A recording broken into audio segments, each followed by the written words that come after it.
Nós agradecemos ao Dr. Rudimar dos Santos Riesgo, que já fica conosco aqui no palco, porque nesse momento vai ser realizada a sessão de perguntas, com a mediação da doutora Cristina Conte. Então, convidamos também para que volte ao palco conosco o professor doutor Lucas de Oliveira.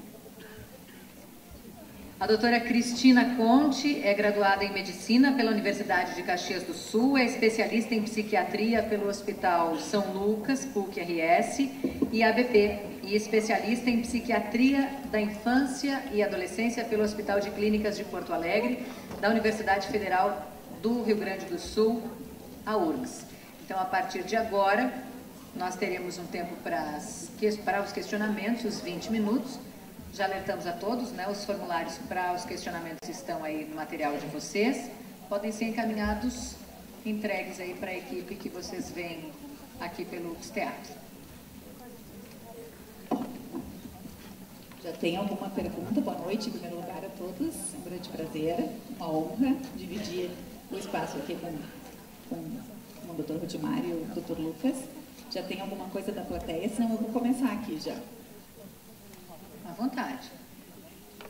Eu sou da clínica, né? Então eu vou aproveitar, começando a nossa conversa aqui, pedindo para ti, Rudimar, assim, nos esclarecer um pouquinho mais como é que tu lidas na tua prática clínica com a dificuldade de acolher essas famílias que são, por definição, aflitas e frágeis, diante de tanta informação que a gente tem a respeito de tratamentos alternativos para transtorno do espectro autista, sejam eles biológicos ou não. Como é que tu vês isso, né, em virtude de toda a seriedade que a gente tem que ter assim, na indicação de tratamento baseado em evidência? Em primeiro lugar, assim, procurar dentro do possível ter o máximo de respeito com a família, e o processo diagnóstico ele deve ser feito em mais de uma consulta. Quando eu fui graduado, eu fui treinado para que fizesse os diagnósticos direto na consulta.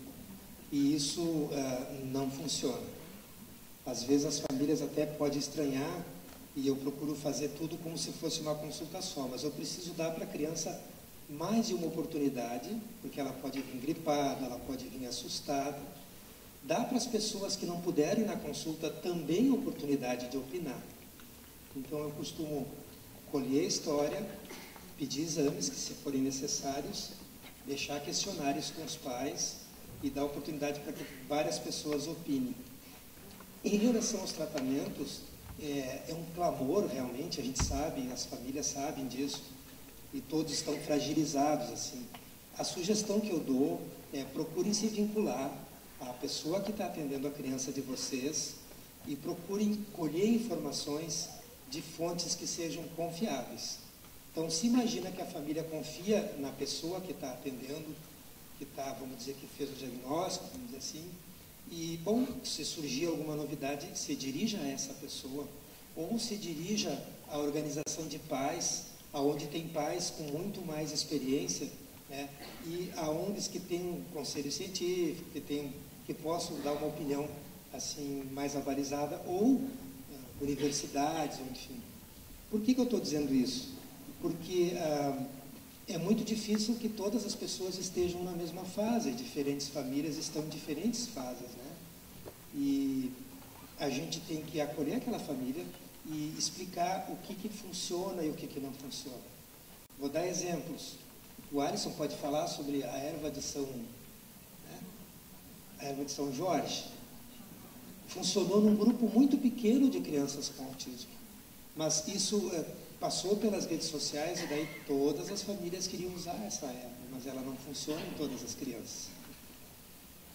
A minha sugestão, porque o nosso tempo aqui é pequeno, as redes sociais, o WhatsApp, serve para troca de informações informais. Mas se querem informações assim, com embasamento científico, vão atrás de TISMO, por exemplo, que são empresas que estão bem qualificadas, de pessoas que estão, ou universidades, ou ONGs. Porque se for colher informação, todo mundo tem a sua paixão. Todo mundo tem o seu interesse, tem o seu viés. procurem só seguir orientação de pessoas que ou tenham experiência, né, ou tenham a possibilidade de dizer se aquilo funciona ou não. Eu vou passar a palavra para o Dr. Lucas, que tem uma contribuição importante para nos dar.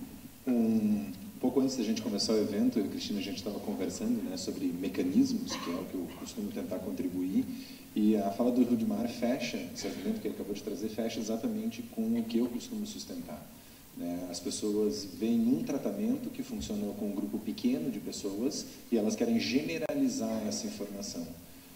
A maior parte dos transtornos que nos afetam, seja autismo, seja qualquer outro tipo de transtorno, tem mecanismos que são variados. E às vezes tu vai ter pessoas diferentes com manifestações parecidas, mas que têm mecanismos diferentes. Então o tratamento que funciona para uma pessoa, talvez ele não dê nenhum resultado em outra pessoa. Só que, como a Cristina mencionou, às vezes a família está aflita, né, a busca de algum tipo de intervenção, e qualquer intervenção que aparecer é a nova chance de salvação.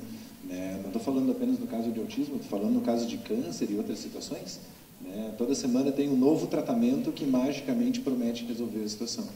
Por isso que uma das coisas que o Rudimar trouxe na fala dele, especialmente a referência ali a Cochrane, né? A Cochrane, aqui no Brasil, ela não é tão discutida fora do espaço acadêmico, do espaço profissional, é uma das fontes mais confiáveis que a gente tem de informação. Né? Eles trabalham com revisões da literatura para ver o que funciona e o que não funciona.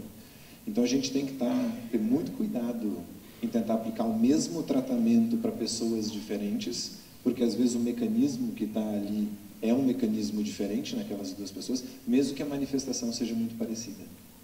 Faz sentido? Gente, é muita pergunta e a gente está bem feliz com isso, né? Porque acho que eu estou tendo que fazer um resumo aqui, eu vou tentar juntar algumas para ver se a gente consegue ter um benefício maior. Na verdade, assim, alguém perguntou aqui a respeito de até qual momento se pode usar somente a intervenção terapêutica sem usar a intervenção medicamentosa. E aí tem uma segunda parte da pergunta, que é por que nossos pediatras não estão aptos a fazer o diagnóstico. Então, acho que, na verdade, o que a gente quer saber, talvez, Rudimar, em função da clínica e do atendimento terapêutico desses pacientes, tu possa nos comentar um pouquinho a respeito de critérios. Critérios a gente tem para a intervenção psicofarmacológica, porque a abordagem é uma abordagem compreensiva, né? A gente sabe que é multidisciplinar, e que critérios tu usas, enfim, no consultório para poder fazer a intervenção psicofarmacológica. Como eu falei, as crianças podem ter de 2 a 5, 6 ou 7 comorbidades, que são situações que andam junto com o transtorno do espectro do autismo. O que eu costumo fazer é fazer uma lista junto com os pais e a gente tenta hierarquizar, tenta ver o que está pegando. Então, nas crianças pequenas, a gente tenta ver se o sono está bom, se a alimentação está boa. Nas crianças maiores, a gente tenta ver se a criança tem algum sintoma-alvo, que a gente chama que esteja atrapalhando. E o atrapalhar, pessoal, também a gente tem que fazer um meia-culpa. Por exemplo, estereotipia. Estereotipia faz sofrer os médicos, os terapeutas e os pais, mas a criança não sofre pela estereotipia. Então, tratemos-nos nós. Né? A gente tem que lembrar, né?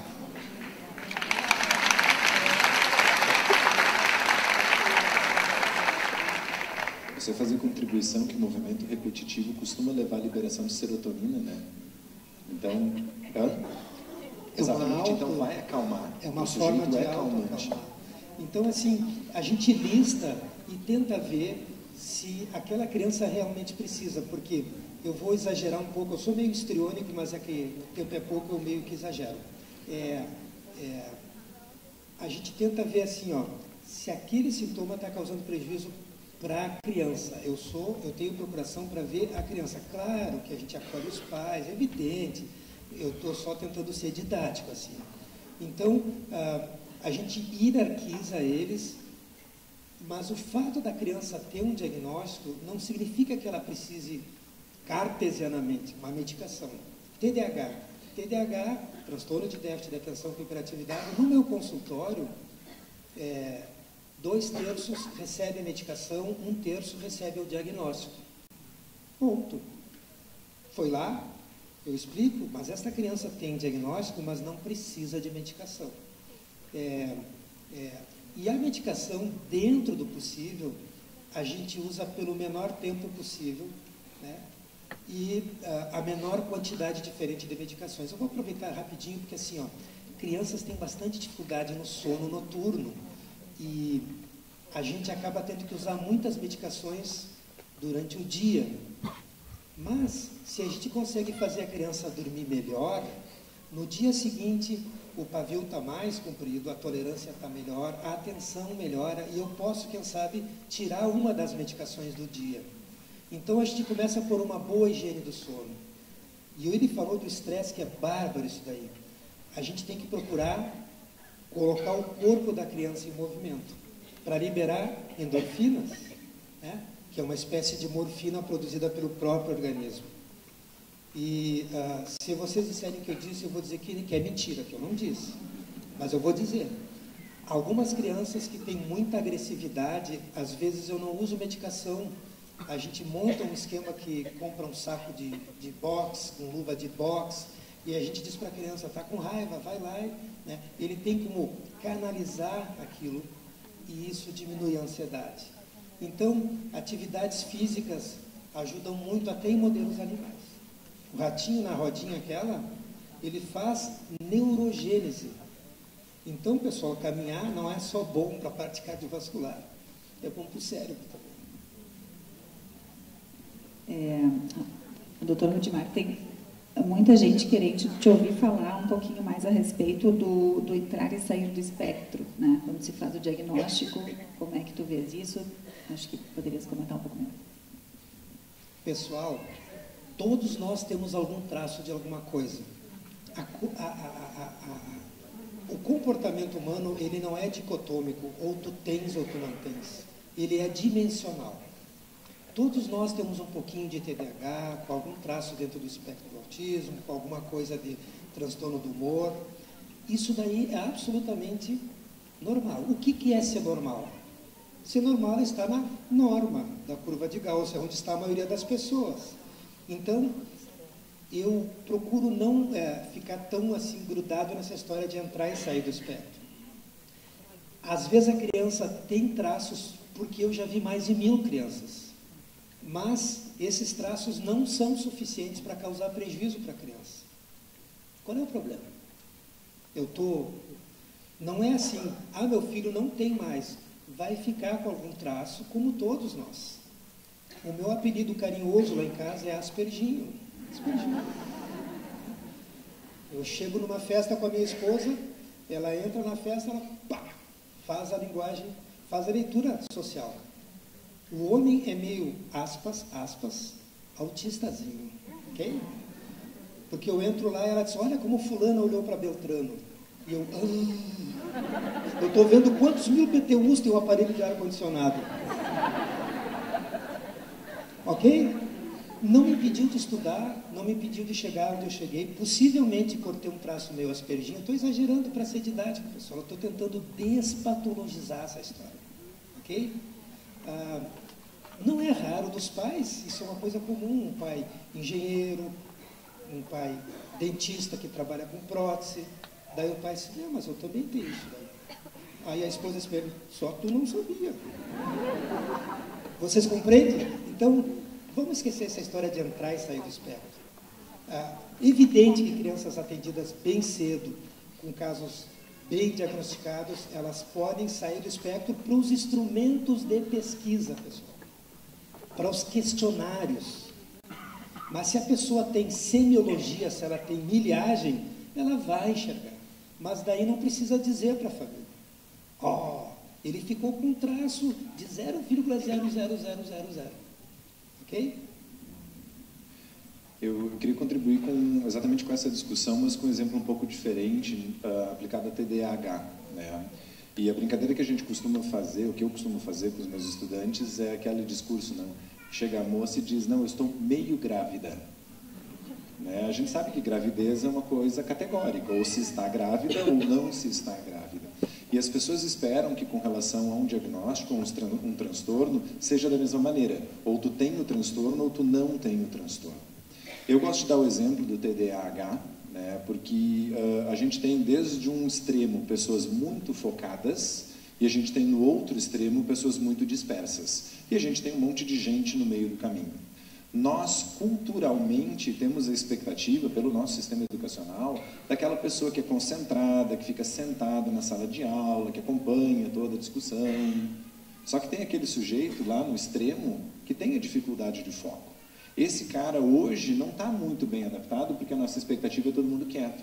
Mas vamos voltar 15 mil anos, que a nossa realidade era diferente, em que a gente vivia como uma tribo ali de 30, 50 pessoas. Tu tinha o pessoal que estava concentrado, colhendo fruta ou atrás de uma caça, e tu tinha o sujeito que qualquer borboleta chamava a atenção dele. Esse sujeito que qualquer borboleta chamava a atenção dele era o primeiro a ver o predador se aproximando. Então esse cara no passado, ele era o herói da tribo, porque era o cara que qualquer coisa chamava a atenção e ele via todos os predadores. Ele era o herói. Hoje ele ganhou um diagnóstico de TDAH, porque hoje você ser disperso, você não ser focado, hoje é um transtorno.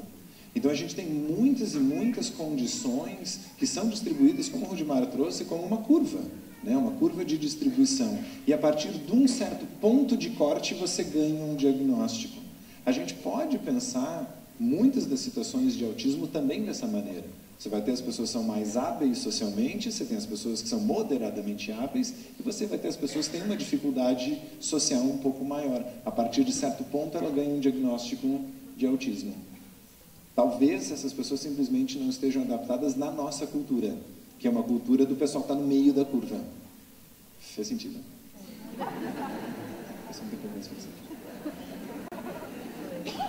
Eu vou fazer uma pergunta aqui para o Dr. Rudimar, que eu acho que vai responder muitas das inquietações dos familiares que estão aqui presentes, que eu acho que tem a ver com o nosso comentário inicial sobre as terapias alternativas biológicas ou não.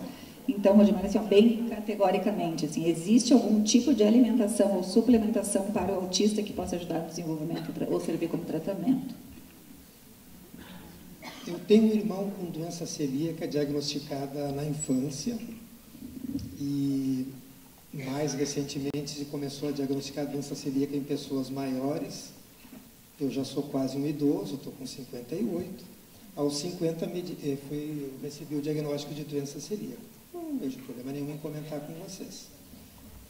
Tive que restringir o glúten por conta que pode haver uma predisposição para tumor do trato gastrointestinal, etc. Eu quero dizer para vocês que eu fiquei, sem o glúten, eu fiquei, não um monge franciscano, mas eu fiquei bem melhor, mais sereno, mais tranquilo. Mas daí a dizer que isso faz parte do tratamento do autismo, vai a uma distância grande. Estou tentando dizer para vocês que qualquer pessoa pode melhorar se restringir o glúten, mas isso não é um tratamento. Pelo menos para nós, da área médica, baseado em evidência, não há evidência. Dieta sem lactose, dieta sem glúten. Imaginem vocês uma criança que tem restrição alimentar, numa família que tem dificuldade econômica. Alimentos sem glúten são muito mais caros. A criança já é seletiva e a família gasta, às vezes, aquilo que vai faltar lá adiante na expectativa que isso vai tratar o autismo do seu filho. Por favor, né, não funciona. Essas dietas não funcionam. Eu ainda fiz a malgrada tentativa de falar de dieta cetogênica, é uma outra coisa. É uma dieta para epilepsia grave, não é dieta para tratamento de doenças de comportamento. A gente testou por conta daquele link entre autismo e epilepsia. Eu estou tentando juntar algumas das perguntas para a gente otimizar o nosso tempo aqui, mas acho que na perspectiva ainda da intensidade e desse conceito de espectro, a pergunta aqui é: há alguma possibilidade de um autista migrar de um grau leve para moderado? E eu acho que, complementando o Rudimar, talvez a questão dos critérios que a gente pode usar para bom prognóstico. Né? Bárbaro, pessoal. Passadas aquelas duas encruzilhadas, a primeira bem grave, dos 6 meses, a segunda de 1 ano e 6 meses, 1 ano e 8 meses, não existe a menor possibilidade da criança andar para trás. O autismo em si, ele não piora. O que pode piorar é o comportamento da criança. Como eu estou olhando para ela com uma lupa, qualquer alteração de comportamento eu posso dizer, ele piorou. Não, o comportamento dele piorou. Ok? Então, assim, com o passar do tempo, principalmente as crianças que têm mais recursos de inteligência, elas vão saindo da dificuldade da fala, e isso é uma dica bem legal. Aí os pais, meu Deus, que bom, meu filho agora está falando, isso eu comento no consultório, que é engraçado. Meu filho está falando, que bárbaro. A fono vai diminuir a sua função e a psicóloga vai ter que entrar porque tem uma demanda reprimida de problemas comportamentais, que para mim são música, né? Ele está inteiro, ele está testando limites, ele está começando a trocar informações, ele está começando a ficar... Parece que o autismo piorou. Nada disso. A criança está restaurando aquilo que ficou para trás por conta da dificuldade da comunicação. Então, assim, como evoluem os sintomas com o passar do tempo, eu não tive tempo de mostrar, mas de uma forma geral, assim, as crianças com mais inteligência têm mais propensão a fazer ansiedade, porque saber as coisas é ansiogênico, quanto mais a gente sabe, mais a gente sofre. Barbadinha de entender, né? As crianças com mais limitação intelectual, elas podem ter mais problemas disruptivos, mais agressividade, mas daí a gente tem que diferenciar a birra, da criança neurotípica, da crise de desorganização daquela criança que está dentro do espectro. Então, quais são as dicas? A birra, a criança se reorganiza rápido, né? E a criança que tem muita dificuldade de lidar com as suas frustrações, ela leva mais tempo para se organizar. Eu não sei se eu consegui ajudar, assim. Foi essa a pergunta mesmo? Muito bem respondido. Nós temos só mais 5 minutos. Eu talvez dá a palavra. Lucas, tu queres contribuir com alguma coisa mais? Assim, tu achas que... Fazendo só um comentário um pouco mais amplo, né? O tema das perguntas, às vezes, tem sido intervenção, tratamento, mas também tem sido diagnóstico. Né? A gente tem que sempre lembrar para que serve o diagnóstico. O diagnóstico ele é útil para ser orientativo de o que nós vamos dar de atenção para esse sujeito. Mas a gente tem que focar nas características do sujeito. Ele não é o seu diagnóstico. Né? Então, às vezes, de estar no espectro, não estar no espectro, o diagnóstico é X, o diagnóstico é Y, fica se perdendo muito tempo tentando encaixar o sujeito em algum tipo de caixinha ou de gaveta, em vez de se avaliar quais são as necessidades desse sujeito, as características desse sujeito, para que se possa fazer um plano de intervenção para aquele sujeito. Né? O Rudimar mencionou antes, a intervenção ela é customizada, certo? O diagnóstico ele é só uma ferramenta útil, mas ela não pode ser determinante de tudo que vai acontecer com esse sujeito. Às vezes o processo diagnóstico pode demorar mais tempo. Eu vou falar de uma situação não autismo. Imagine uma criança com um atraso do desenvolvimento que está em investigação.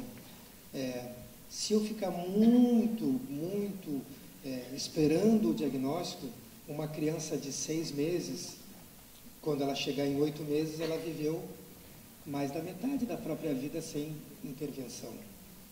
Então, quanto menor a criança, maior a pressa. Então, se eu tenho algum desvio do desenvolvimento, a primeira coisa que pode ser feita é colocar conviver com outras crianças. As outras crianças são, aspas, terapeutazinhos daquela criança, porque só elas vão conseguir estimular essa criança no timing certo, na dose certa, porque o atendimento no consultório, ele é um pouco... Dei um desconto para isso, ele é um pouco artificial. A gente faz tudo para que o setting fique o mais feasible, mais agradável possível. Mas então, assim, estou em dúvida quanto ao neurodesenvolvimento, o que eu faço? Vou falar com o meu pediatra. O pessoal da creche está em dúvida com o desenvolvimento da criança, fala com o médico da família, fala com o pediatra, para ver se tem alguma coisa errada. Mas eu preciso de diagnóstico. Tá, mas na dúvida, faz assim, não está falando, vai para fono. Não tá com a socialização boa, vai para a creche. Mas vai ter muitas infecções. Infecções eu trato com antibiótico. O pediatra que se vire. Isso é tratável, pelo amor de Deus. Né? E a parte social, ela cobra, a conta vem depois, pessoal. Então, se vocês porventura tiverem dúvidas, põe a criança para conviver com outras, procurem se dirigir ao médico que acompanha a criança desde o parto, desde o nascimento, etc. Essa pessoa vai orientar. Isso é uma coisa assim, é uma informação bem genérica, mas ajuda bastante.